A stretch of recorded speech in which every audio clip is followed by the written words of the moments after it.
দেখো রবিবারের সকাল শুরু হয়েছে আর আমার কর্তামশায়েরও কাজ শুরু হয়ে গেছে। প্রথমেই কাজ তার ফুল তোলা দিয়ে।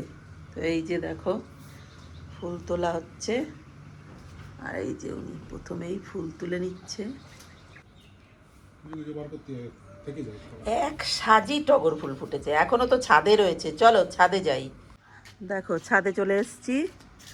এবার ছাদের থেকে দেখো জবা ফুটেছে, দেখো ওফ গাছটা শুধু দেখো, এইটুকুনি গাছ তাই ফুল দেখো, ওফ দেখেও শান্তি।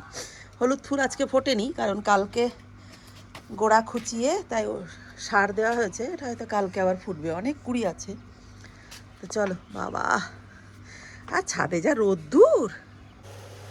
চলো নিচে এসে চা বসিয়ে দিয়েছি, এবার কর্তা আর আমি দুজনে মিলে চা খেয়ে নেবো। ছেলে এখনো ওঠেনি, যখন উঠবে তখন দেখা যাবে। তো দেখো দুধ দিয়ে দিয়েছি, জল দিই না, আমি শুধু দুধেরই চা করি।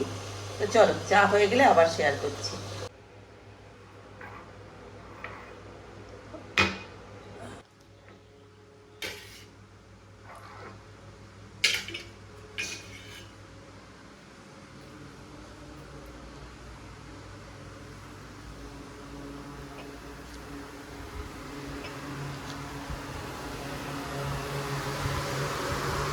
চলো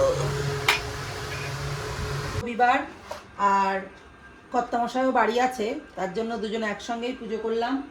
কর্তামশাইয়ের মন্ত্র জপ করে উঠে গেছে আর আমি দেখো এখনো এদিকে গোছাচ্ছি।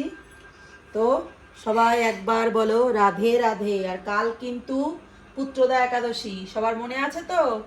অবশ্যই একাদশী পালন করবে, একাদশী ব্রত মহাব্রত। দিয়ে আরতি করে নিই, তারপরে আবার আসছি তোমাদের সঙ্গে।